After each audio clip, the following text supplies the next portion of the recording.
Assalamu alaikum, everyone. Am I audible? Walaikum salam. Yes. Dr. Itzaz, are you with us? Yes, I am here with you. Okay.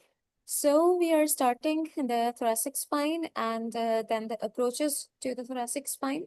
From today, let's see how many sessions does this take. And maybe we will conclude this session with the TB spine and let's see how it goes. So I'm muting myself, Dr. Itzaz, and but I'm still here if you need any help or if the session needs any moderation.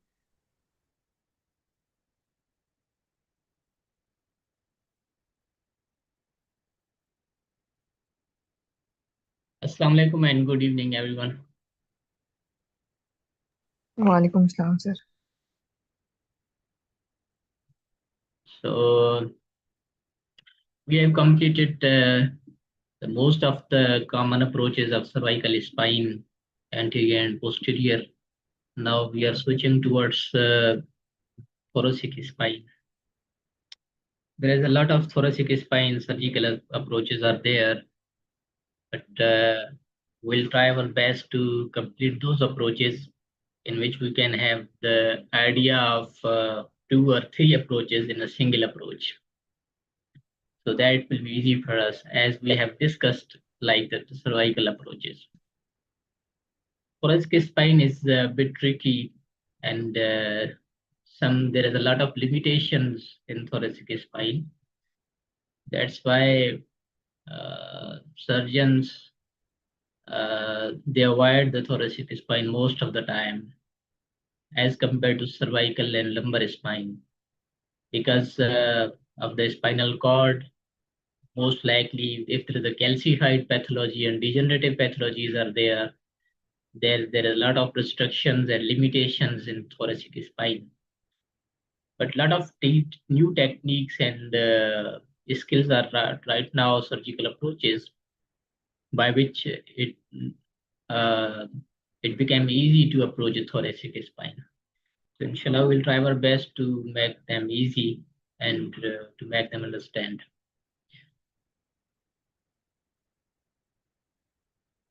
So we'll discuss the bony anatomy of thoracic spine. There are 12 vertebrae there.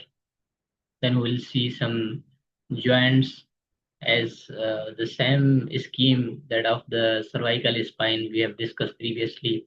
Then what are the ligaments are there? What are the musculatures are there? What is relevant other anatomy, that is vascular anatomy, that is visceral anatomy in the thoracic spine, because it is very necessary to discuss that relevant anatomy in the thoracic spine because it's associated with the chest cage. It forms some posterior boundary of midline boundary of the chest cage, or you can say the thoracic and abdominal cavity as well.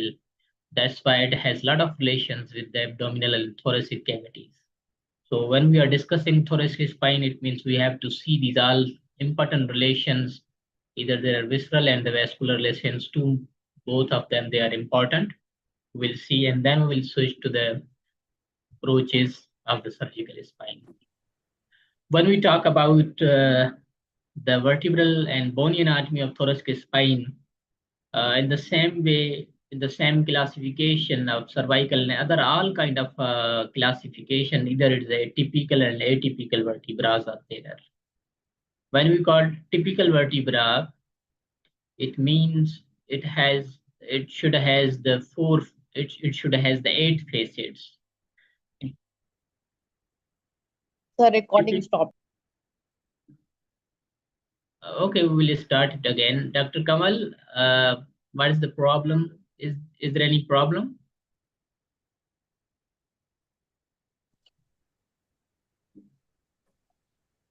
Dr. Kamal, are you there?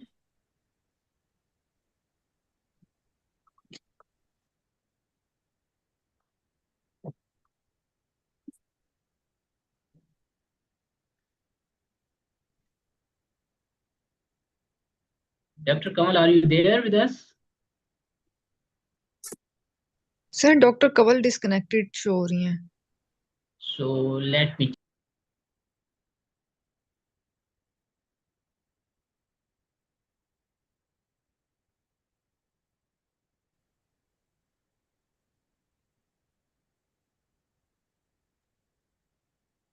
So recording हो रही है अब मेरे ख्याल में. Yes, sir.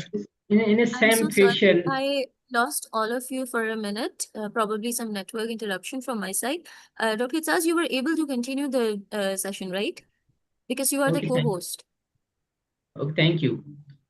In the same fashion that we divide the thoracic spine like cervical, the typical and atypical vertebra, when we talk about the typical vertebrae, it should have the 8 facets. 8 facet joints should be there in the typical vertebra.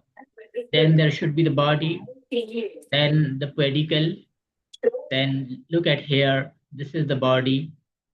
These two are the pedicles, 2 pedicles, single body, 2 pedicles. Then transverse process, 2 transverse process, bilateral lamina, 2 laminas, and spinous process.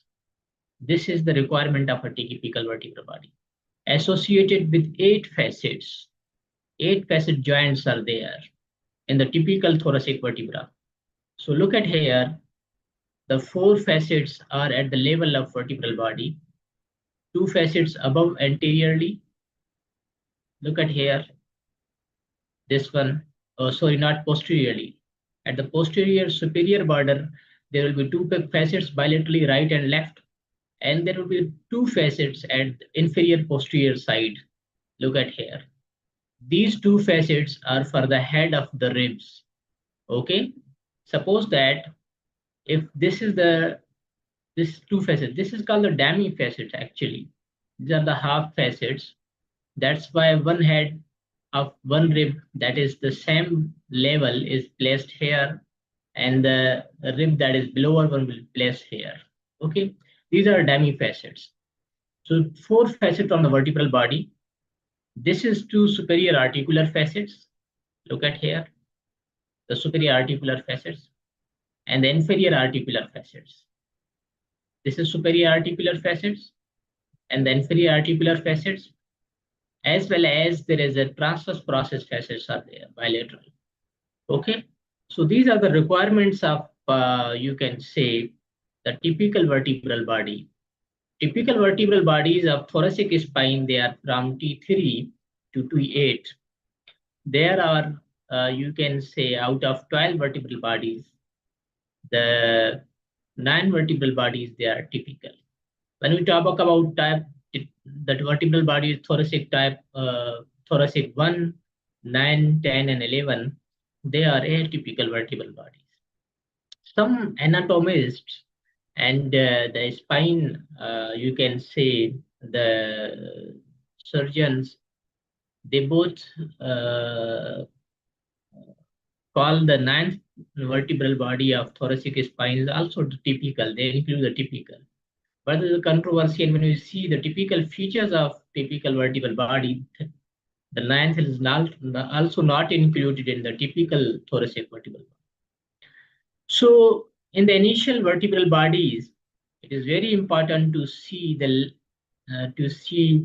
these, you can say, different bony structures.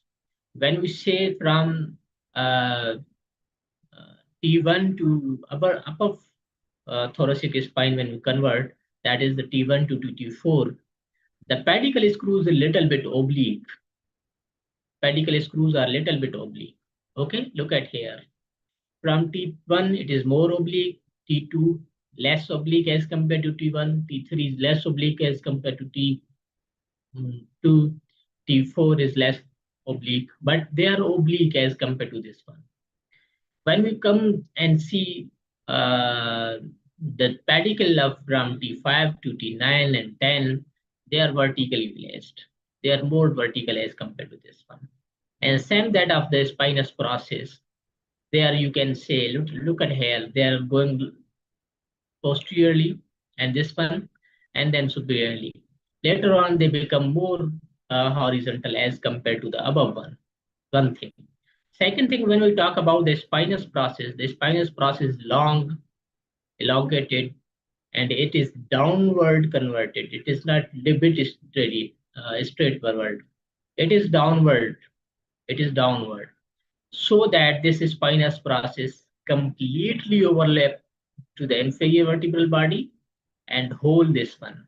That's why, because it is the more success, it is more prone to the injury to the spinal cord. That's why the nature gave us a lot of protection with the help of this spinous process that is elongated and midline placed, and so that the spinal cord shouldn't be hurted. Suppose that when there is a step wound is there, with the help of any sharp object, there is a this spinous process helps a lot to prevent the entry to the spinal cord. Okay, so these are some features of the typical vertebral body. We'll see that what is the attachment over there later on. This is the atypical vertebral bodies.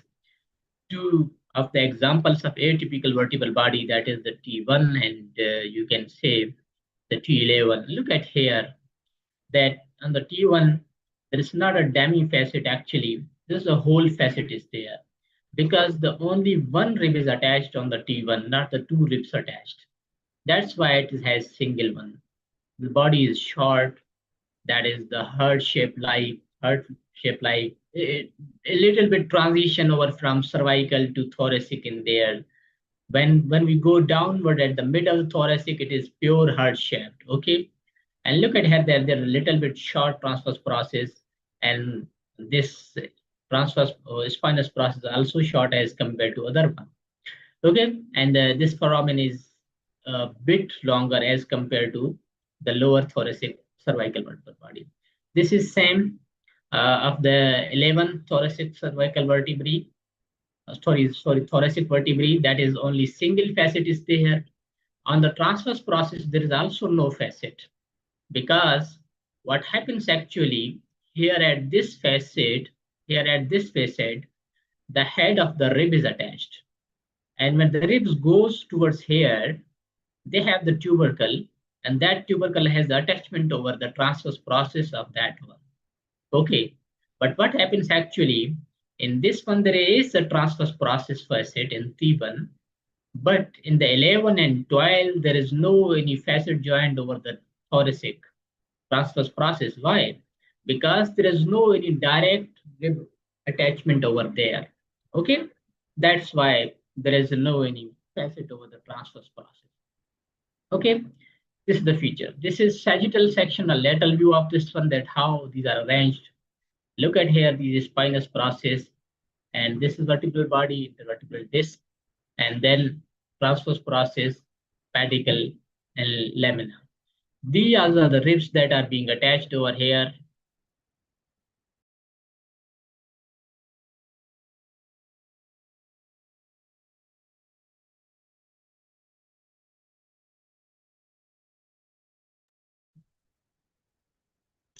So these are ribs. Look at here that this rib head is attached with the two vertebrae. Okay, one at the superior. Look at here, the inferior facet of the superior vertebral body, and one, the lower part of the head is attached at the superior facet of the inferior vertebral body. Look at here. That's why they have demifacet. That is called the not complete facets. They are half facets. The rib head, it is attached at the inferior facet of the superior vertebral body, and the superior facet of inferior vertebral body. Then comes like this, and this is the transverse. This is the area and the lower part of this one. Look at here. This is the transverse process of T9. This here, and here is the tubercle. That tubercle gives attachment to the transverse process that is not shown here. This one. Okay. When we'll cut down this here, you can see the transverse process facet. This tubercle is attached. Then this ribs come down, and this is 9th rib, and this is 10th rib. Got it?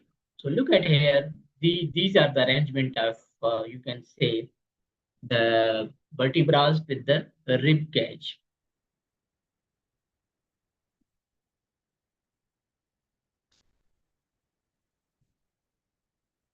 Here,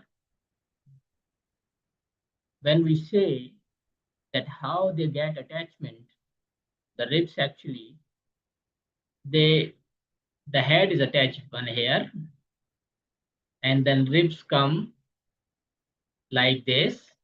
The tubercle is attached here, and then ribs come like this. Okay, in the same way, one head is attached like this. We have seen previously. Okay, so this is the attachment of this one.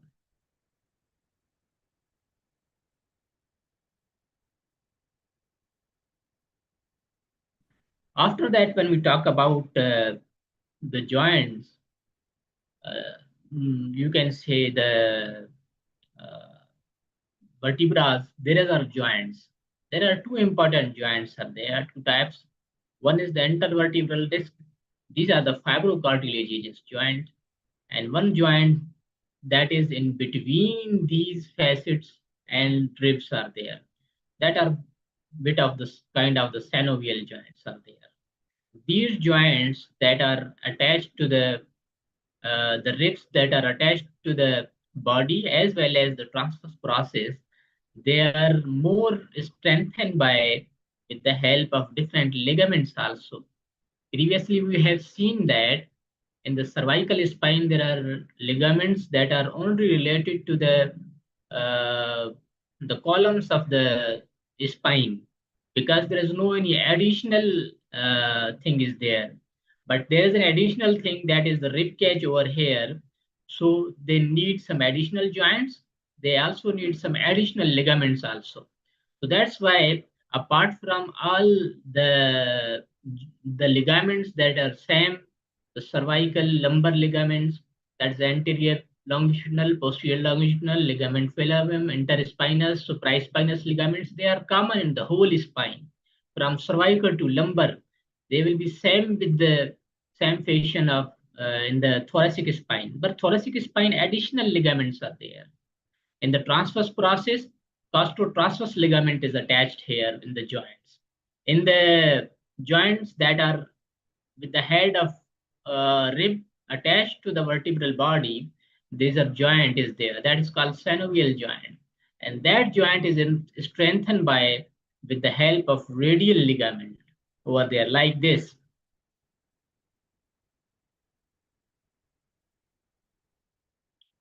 Suppose that this is joint and here will be ligament attached.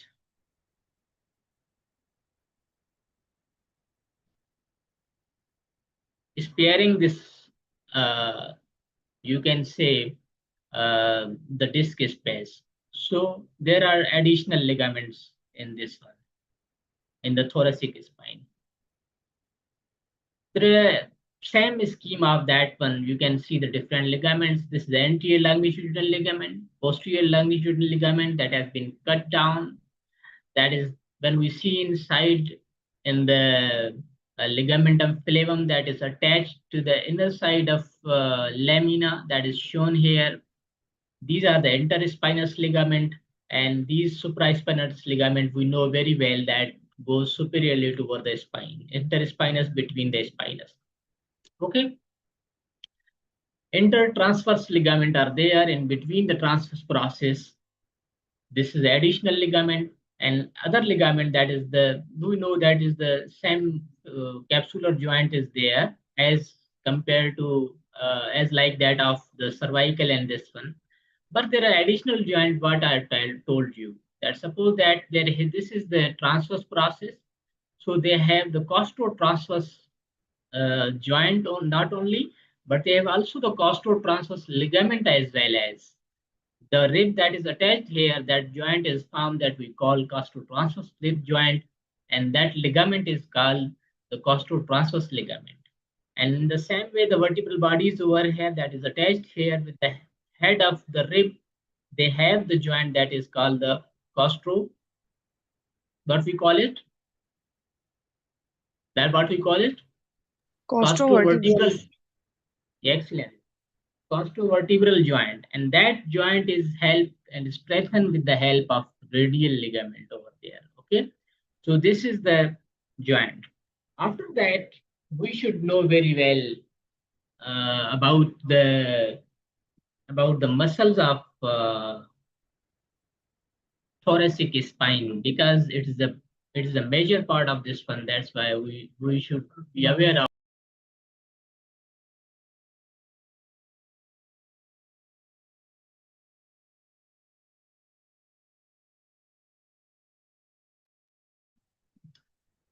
So we should be well aware of these are spinous ligaments, thoracic spine ligaments. Okay, oh sorry, muscles. We have discussed the ligaments, now the muscles. We divide this muscle layer into, though there are three main parts, but we divide into two. One, that one is the superficial muscles, and second is the deep muscles. Look at here, that one is the very, you can say the trapezius muscles over there. This one that is pinkish, this pink muscle is there. This trapezius muscle is start from the cervical. It comes to the whole thoracic, and just at the level at the lower part it inserted. So the trapezius muscle is, you can say, the universal muscle of the cervical and thoracic spine. When we cut down this one, trapezius muscles and the sternocleidomastoid muscle, we can see the intermediate lever in the cervical spine, and same muscles, you can see the intermediate and oblique muscles at the lever of thoracic spine. When we see thoracic, there are long strap muscles there that holds the rib cage bilaterally. That hugs, you can say, this bony rib cage bilaterally. That is called the latissimus dorsi muscle. Look at here. This long and very strong muscle of rib cage that is bilaterally placed over there at the posterior side, latissimus dorsi. After that, there will be the oblique muscles, external oblique muscles, internal oblique muscles will be there. They are muscles of the abdomen, laterally, and the anteriorly we can see. But if we dissect this one, we have the deep layer muscle. Superiorly, there will be the rhomboid major and minor muscles will be there.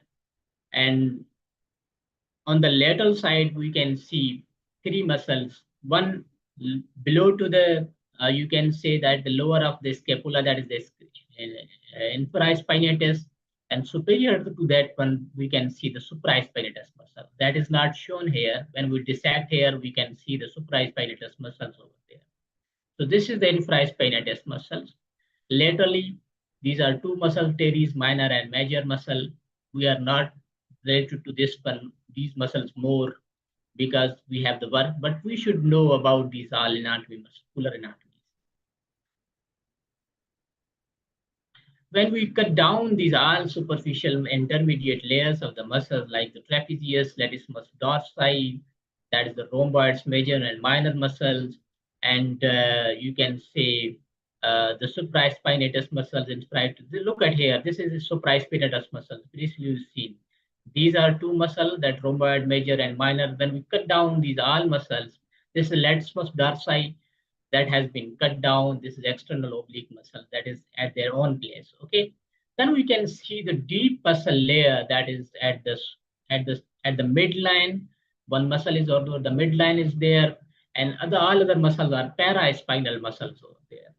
The paraspinal muscles are very important because they keep that the spine in place and good strength. And when they become disturbed, they cause the spinal spasm, and later on they cause some dearrangement of spine, bony spine.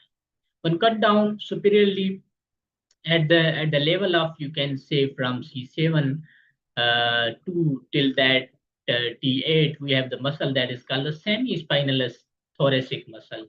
Same muscle that of like spinalus, semi-spinalis cervical muscles over there. So we have also bilaterally, we have the muscle that is called the semi-spinal thoracic muscle, that is paraspinal muscle. Just lateral to the spinous process of the thoracic spine, that is over there. In the midline, we have muscles over there that get called the spinalis thoracic muscles. So spinalis muscles there are two. One is the spinalis muscles, spatial, that is, and second is the semi-spinalis muscles. The spinous muscles, that is the main muscle over the midline, that is placed midline. Bilaterally, there will be the semi-spinalis muscles over there. This brown, the semi, and this, you can say, some kind of a greenish picture over there, that is greenish muscle, that is the semi-spinalis. When we say laterally, there are two muscles on the lateral side at the place of, you can say, just at the related to the semi-spinalis muscles. We have the iliopostelis muscles, this one, That is the purplish one and the longest thoracic muscles over there on the lateral side. Just below one at the lower side of the cage and the lumbar spine, the serratus posterior inferior muscle is there. That is placed. Serratus posterior superior muscles will be above side. Okay, so this is inferior muscles. It is at the lower part of the last portion of, you can say, you can see these muscles of the T12 and T11, and then whole lumbar spine. And the mid long muscle is there that is start from just lower part of the thoracic and comes downward as the whole at the sacral area, that is called the multifidus. So these are the different musculatures. Maybe if we don't know some names of these arm muscles, but we should be well aware of that the superficial and the intermediate and the deep layers, because when we are going to approach the thoracic spine, we have to close these muscles layer by layer. Then it will be easy for us and to make them understand. And when we are going to do some peripheral nerve surgeries, then it will be good to understand these all kind of muscles. Otherwise, if we don't know the names of these muscles, but we should know the site that which muscle is there, it is superficial, it is deep, intermediate, it will be enough for us to be a good surgeon. So the last but not the least, it's very important that we should know from whole thoracic spine some relations and some boundaries that are vascular structures, as well as some bony and visceral structure, visceral relation to the thoracic spine. There are two main important relations. One is the vascular relations, that is the vena cava and the aorta, that is abdominal and thoracic aorta is there. And second thing is that above side there is a scapula over there. Okay, that has some that creates some hurdle when we are doing some posterior approach over there, that how we have to get access when we are approaching at the level of scapula necessary. Just the lower part of this one, we have the bilateral kidneys. At the upper part of the thoracic cage, we have the liver on the right side, and then we have spleen on the left side. So these things are need to be know that how much we are well aware of this one. Okay, this is the aorta. Look at here, and this is the vena cava. Which side the aorta is placed normally? So left. Left. And vena cava? Right. Yes. So it means we should not go on the right side. Yes. Which side you prefer to do the surgery in thoracic spine if you are going transthoracic surgery? You will go right or left? Left. You will go to the side of aorta or vena cava? Sir, aorta.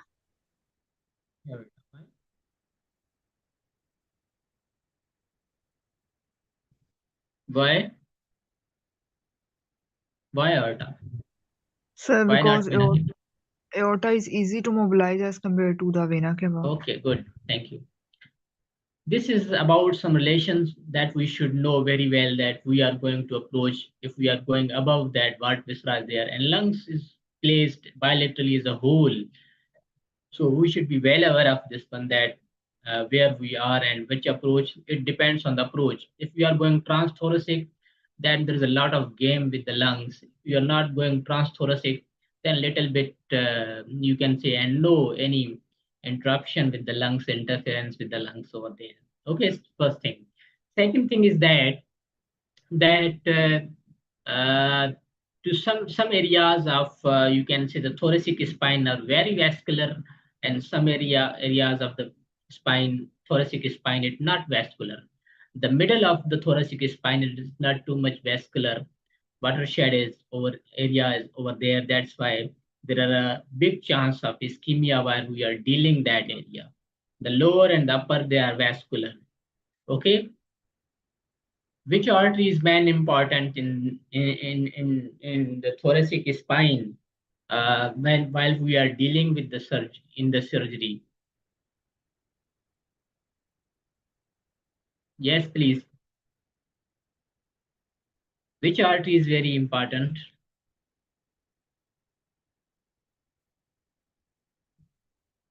Yes, anyone?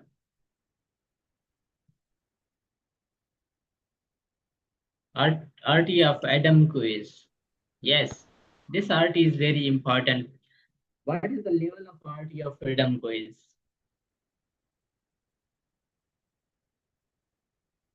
What is the level?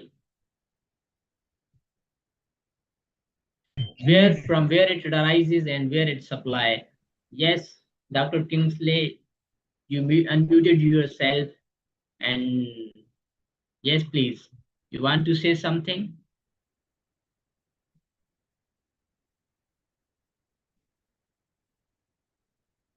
Usually, Yes, I was trying to usually arising from the 11th intercostal artery. from where, which level? Which vertebral level? 11th intercostal artery. 11th level.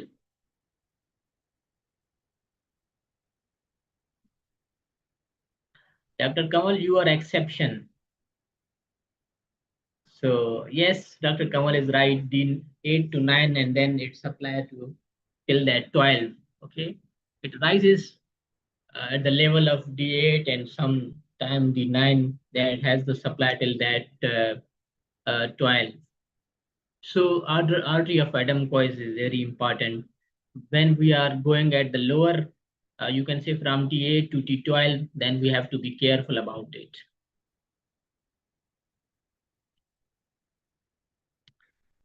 So when we talk about the surgical approaches, there is a long list of surgical approaches in the thoracic spine. We divide into four main surgical approaches. Then they are subdivided. Posterior midline. Posterior midline is a standard approach. Mostly we have laminectomy when we are doing posterior decompression, laminectomy and midline tumor is there where we are doing the pedicle screw. We choose this posterior midline approach. Then we have posterior lateral approaches. There are three main approaches.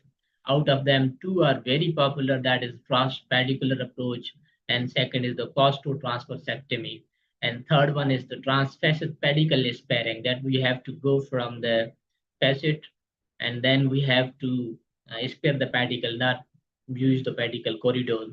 And there is the anterolateral approach, that is the standard one approach, that is the transthoracic standard transthoracic approach, and second is that is the minimal invasive transthoracic approach that we also call the thoracotomy. Okay, there are two approaches in the anterolateral. One is the open standard approach, that is called the transthoracic or thoracotomy, and second is the minimal transthoracic approach or the thoracotomy is there, that we single and small incision we give. And the second and the last one, that is the lateral extra cavity approach, the retrocellumic approach is there. And also we have the easy go endoscopic approach as a fifth one. Okay, we see. Up to here, any question?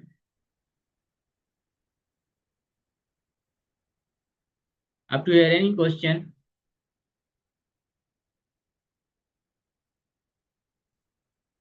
Dr. Sana, Kingsley, No, sir. Dr. Yusra, Siafa, any question? John? No question? That's good. So,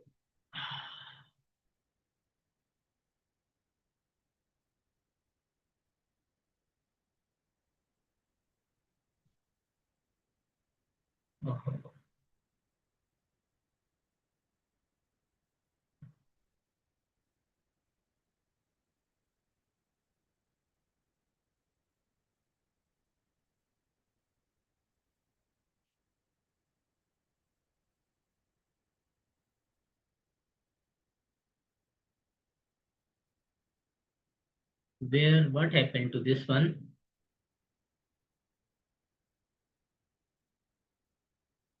I think I have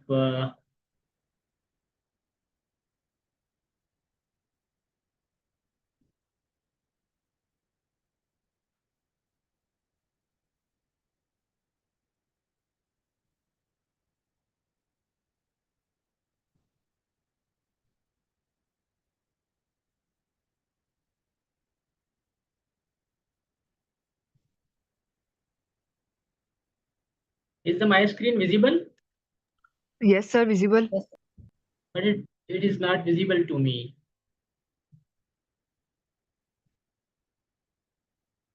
It's visible to us. Maybe you can stop sharing and then reshare it.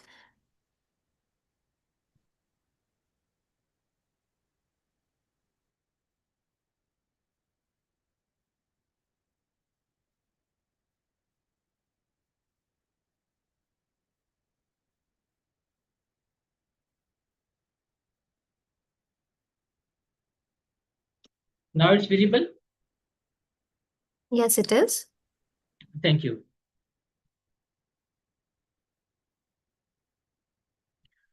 So, which approach is being shown here? Anyone who has the idea? Anyone who has the idea about this approach?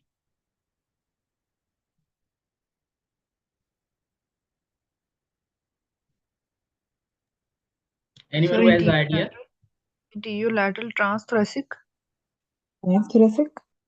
Yes, yes, Dr. Yusra, Dr. Sanan, excellent. This is anterolateral standard transthoracic approach, and this is left side, left transthoracic approach is there. Okay, so we will discuss the transthoracic approach that is standard, and if we have the time, then we can discuss the percutaneous pedicle screw and the minimal invasive transthoracic approach. In transthoracic approach, that is the standard approach for the approach to the spine. When we have can do we can do this transthoracic approach. What are the indication of this one? Yes, please. What is the indication?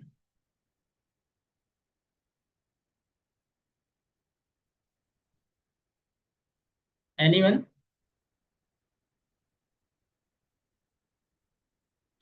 Central disc calcified. Okay, good. Anything else?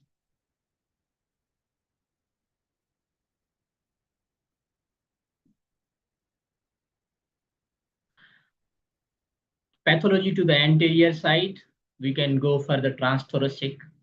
Calcified, centrally placed calcified disc, we can go. In the kind of fracture, we can go.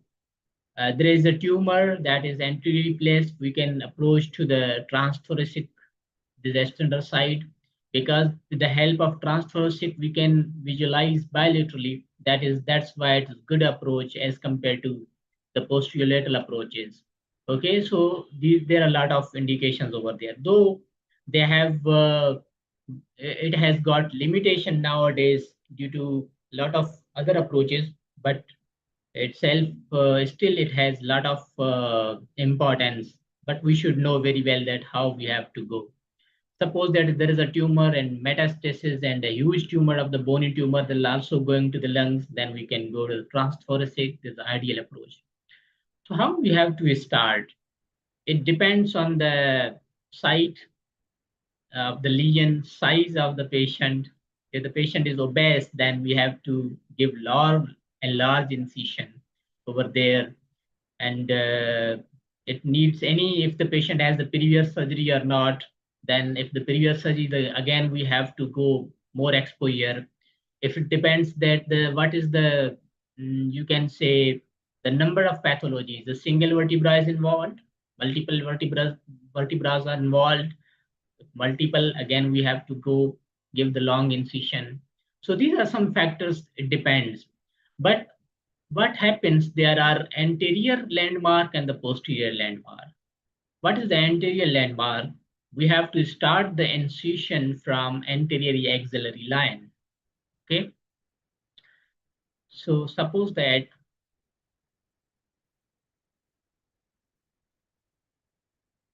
this is a person's arm.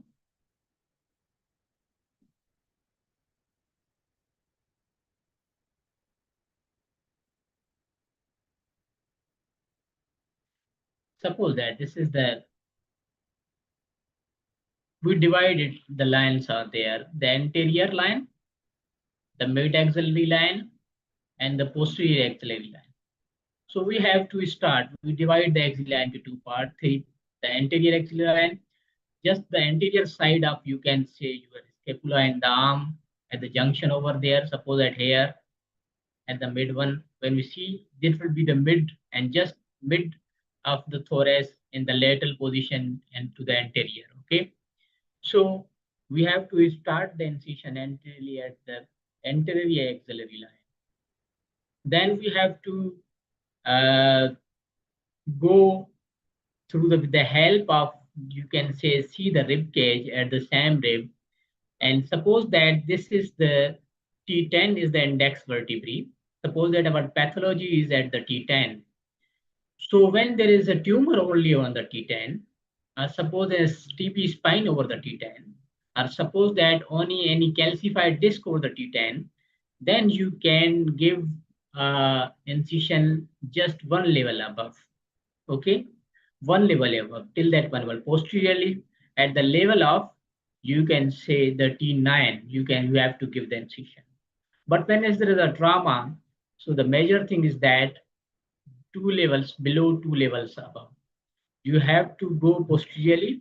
In this one, it is, this incision is, you see, in the lower part. Remember one thing, in the lower part of the cage, the incision is bit oblique, like this. This will be the incision. Okay, because these ribs are directed downward, but in the above ribs, the incision is not so much oblique. It is little bit. Look at here. These ribs are not too much directed vertically downward as compared to this one. But what about these ribs? Suppose that we want to get the access to the T10, and we have to palpate this one. We have to start the incision at the T11, and this is the vertebral body of T10. Look at here. We have to get access here. How we'll get access? We have to start the incision from this one, then goes like this, and goes like this, and this from here. So look at here. The lower thoracic spine incision and transthoracic is more oblique at the border of the ribs. If there is a fracture, two level below and two level above, and if there is not fracture, single one pathology localized to one vertebral body and calcified disc, then you have to get one level above only and one level below. Okay. Otherwise, if there is a trauma, the most standard one that you have to give the two level above two. So start the incision in front of axillary line and T11. The length depends. I have told you that what is the number, location, classification. The patient is obese, the incision is more thicker. But we have to confirm that first, the pathology, what is the pathology and where is the localized, okay? And second thing is that the posterior superior end of incision should be sufficiently high, at least one level above to the vertebrae, fracture vertebrae. When there is a fracture is there, then two level above vertebrae, because it has shared the posterior superior end of the incision should be sufficiently high to assess the level above the fracture vertebra. If the T10 is fractures, then we have to expose the T9. For the T9 exposure, our incision should be at the level of T8. It means two level above what previously we have discussed. Okay.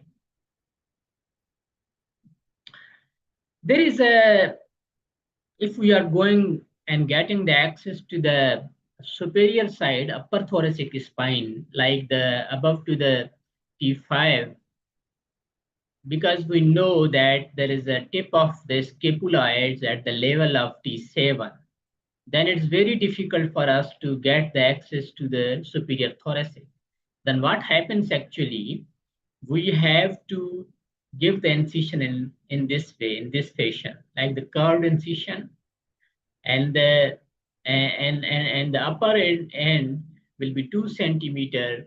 You can say the lower part will be the 2 centimeter below. Look at here. This is the tip of the scapula, just 2 centimeter below and curved above. At the side of tip of the scapula, look at here. Draw a line, vertical line from here, and draw a line here. Tip of the scapula is the mark. You have to give the incision 2 centimeter below the tip of the mark. Then 2 level above to this tip of the spine. Above, suppose that this is the T7, you have to go at the T5. Then anteriorly, this incision will be at the transaction line, horizontal line of the somehow of the tip of the scapula.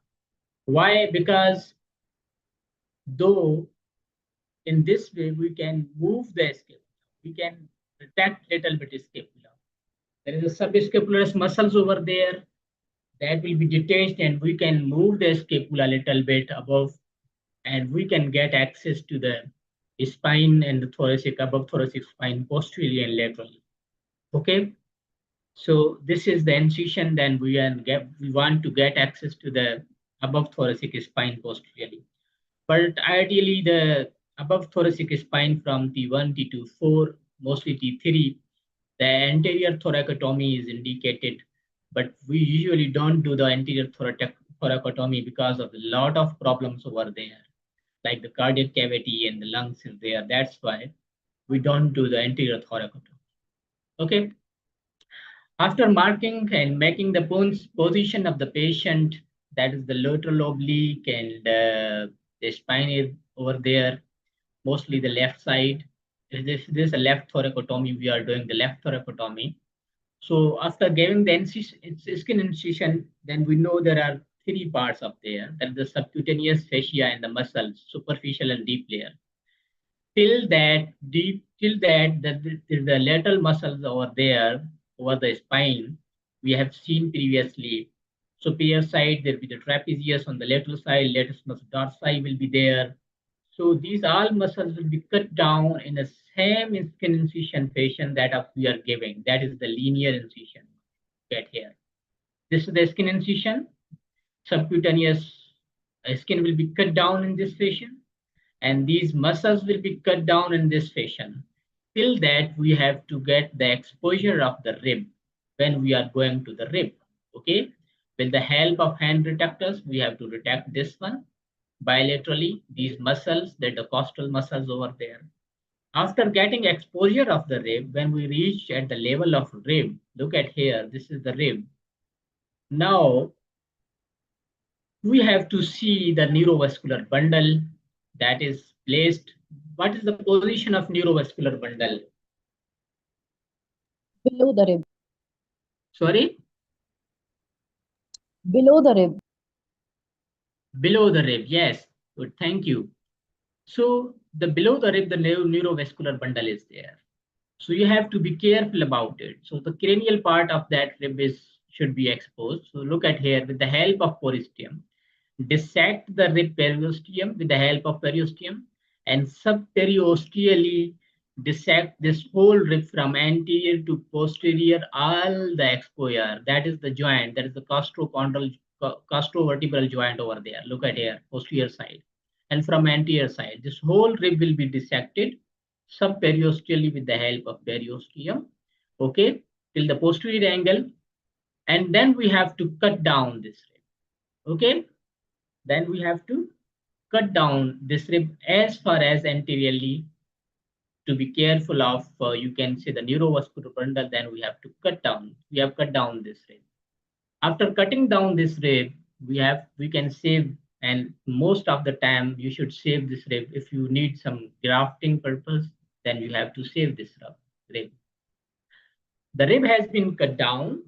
When we cut down the rib, then the structure that is visualized, that is the pleura, that is the parietal pleura. So you have to cut down the parietal pleura linearly in the same fashion. Look at here. And the same point, you have to place the rib retractor and spreader over there.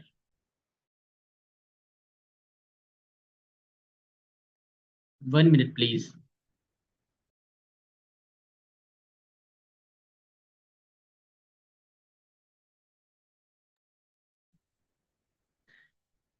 You have to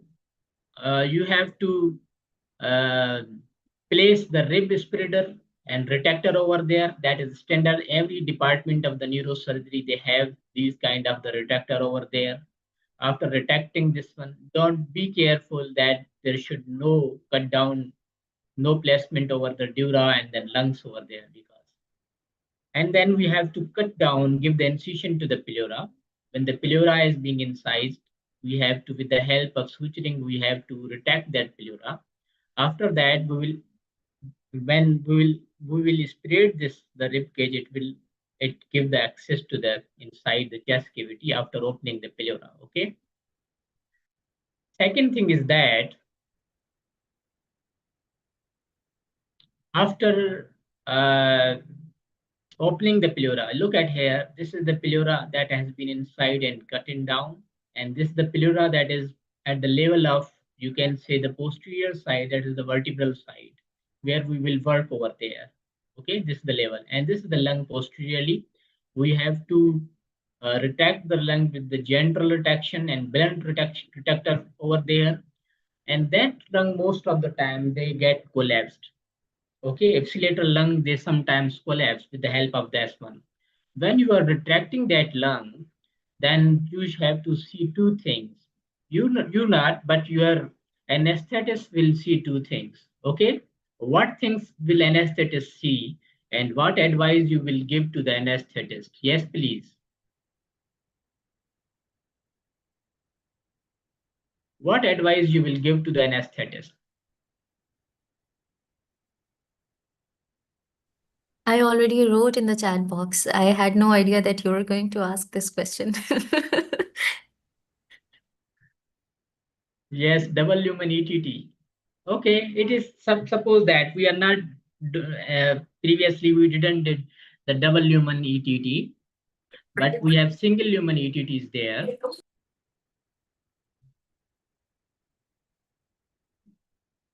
If we are going for the double lumen ETT, then there is no instruction for the anesthetist. But there is a single lumen ETT, then we will give instruction to the anesthetist. What kind of instruction? Yes? Yes, please. It's a routine.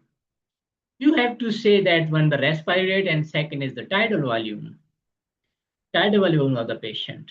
Just two things only, the simple one. The lung is being retracted, there is no any double lumen. Ideally, there is a double lumen ETT tube, but no, when the single lumen, the lung is being collapsed and retracted. So say the anesthetist that please look at the tidal volume because the lung is being compressed. We are retracting it and see the respiratory rate of the patient. Okay. So it is this is important for that one.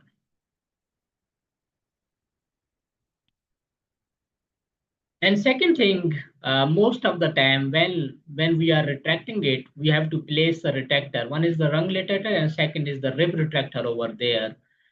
Ideally, we have to retract the lung and gently the cage with the table mounted retraction system. Most of the time in the ideal systems and the state of the art systems, the operative tables, operation theater tables, they have the retraction system over there. What happens at this time, at this place over there where we are doing surgery, the table has the brake system and retracting system. Most of the time there is a braking system over there. The brake table will break down into two parts, and the above part of the body will lie down there, and the lower part of the body will little bit down here. Automatically, this place will be retracted more, and this lung is get rest restriction by manually. Okay, when we have the table mounted retraction system, or there is a braking system over the table, we have to break that table at this side, at the operative side. What happens? The above side will be retracted more downward and the lower side downward. Then manually it will be get retraction. So this is the second, you can see the possibility. We have opened the pleura here and getting access now at the site of, you can see the operation. We have to open the parietal pleura longitudinally. Look at here, longitudinally we have to open the pleura to get access to the pathology and index vertebrae. Okay. Open the parietal pleura longitudinally over the spine at the fracture level, and whatever the pathology over there, one level above and one level below. Okay. Above to the pathology, suppose that this is the vertebral body, till that above and below you have to place open the pleura, and it is called the hills and the valley opening. The hills is the, this is avascular hill, that is, and the what about the valleys are there? These vertebral bodies, these are the act like the valley. When we get open to this level, that is the pleura, we will get two things. One, we will see the vertebral bodies, and second, we will see the vascular structures over there. Okay, vessels over there. That you can say the paravertebral vessels that arise from the, you can say some part of the aorta and the branch of the aorta. So what happens to that? We have cut down this pleura. We have getted access to the vertebral body. We have seen the vessels and the chain over there that is called sympathetic. Okay, look at here these vessels. What to do with the vessels? You have to isolate these vessels with the surrounding structures bilaterally, superiorly, and the lower side. Then after isolation, we have to ligate. Either we have to ligate, either we have to clip that vessels. Okay. Because if we'll cut down and there will be the more chances, if there is important vessels there, there are more chances of ischemia and the less healing. If we cut down and damage, there is a lot of bleeding over there. So we have to, after cutting the pleura, we will see two things at the site of the vertebral body, and the vessel, segmented vessel will be there. The veins and arteries. We have to bilaterally separate this one, superior and inferiorly.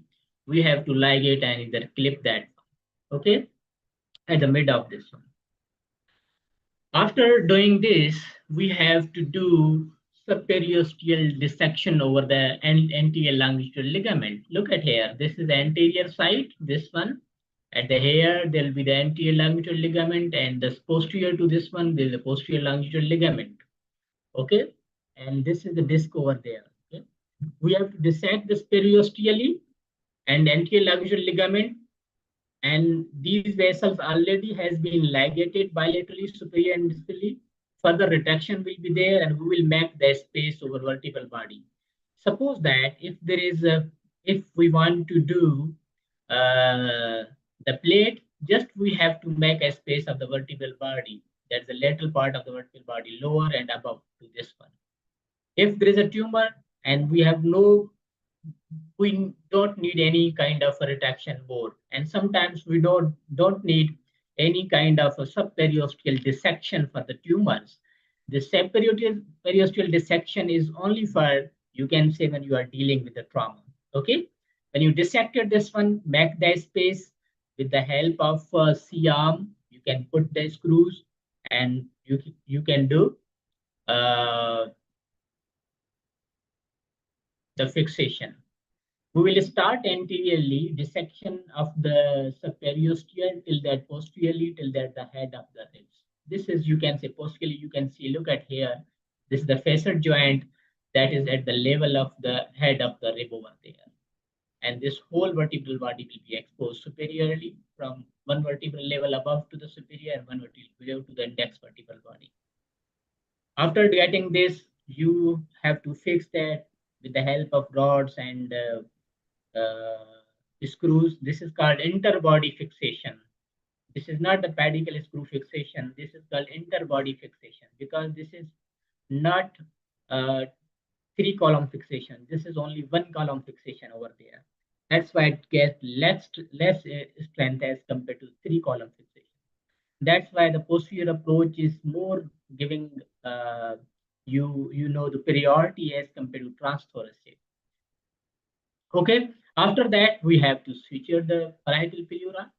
After suturing the parietal pleura, if possible, then it's good. If not possible, then we have to place and insert a separate a chest drain with a separate incision over there. Then we have to close this one layer by layer. Look at here, the muscles will be closed in same fashion that we have given the incision, and then skin incision will be closed in the same fashion that what we have gone through with the normal anatomy. So this is about the thoracic, transthoracic, you can say the approach. The good thing of the transthoracic approach, should we start percutaneous screws? Dr. Kamal? I hate to tell you this because it was a beautiful, beautiful session, but we are running late. We are running very late. Okay, So thank we you. can do them tomorrow, but it was a beautiful session.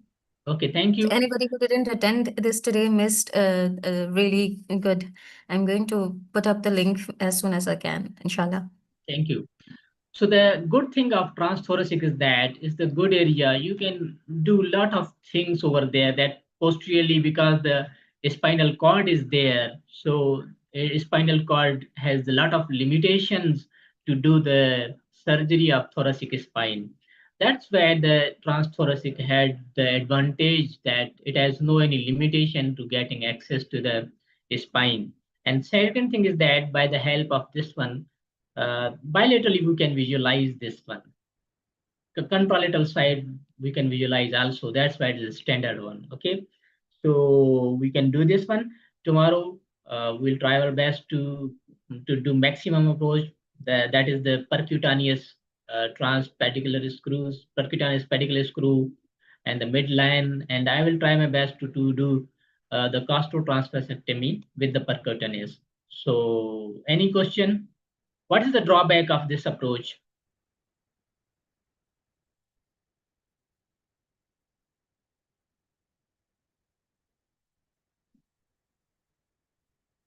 What is the drawback?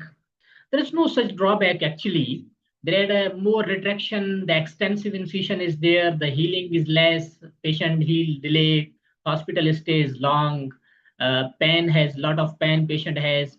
There is a vascular structure, so the bleeding is more as compared to the other approaches.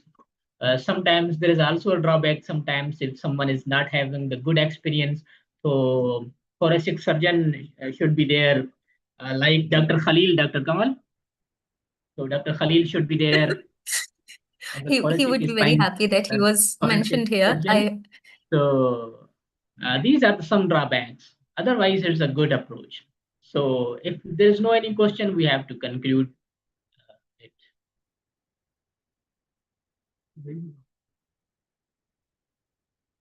Any question? No? No, sir. Everyone, the benefit that these sessions have in comparison with a lot of other Zoom sessions that have been happening around the globe is that this is interactive, and this is hugely, hugely interactive because all of you can just unmute your mic and ask questions, give your feedback. So if you're not using that option, the benefit it just stays wasted. So please leave us questions, feedback, comments, anything that you want to share, and If any that just question later on, yes, Dr. Kamal, sorry, I am no, that's interrupting okay. you. That's If any no, question that's later okay. on regarding this approach and the anatomy of the spine, just put on the WhatsApp group. Inshallah, we will try to give answer to them. Okay. So thank you all. Thank you, Dr. Kamal, for being there. Thank you As so always. much, Dr. Chas, for thank you so much for taking out so much time.